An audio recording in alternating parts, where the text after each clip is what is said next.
હે અર્જુન, તું એવું સમજે છે કે હું આ બધા પિતામહને મારું છું, ગુરુને મારું, રાજાઓને મારું, તું આવું જે સમજે છે ને તો તારું એ અજ્ઞાન છે. કારણ કે તું જેના વડે કાર્ય કરી રહ્યો છે, સમજજો અર્જુન, તું જેના વડે કાર્ય કર્યો છે ચૈતન્યથી, એ કોઈને મારતો જ નથી.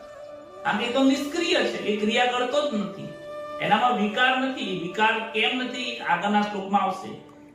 એનામાં કોઈ વિકાર જ, ક્રિયા કરવાની, એ ક્રિયા કરી શકતો જ નથી. એને ક્રિયા કરવા માટે દેહની જરૂર પડે છે.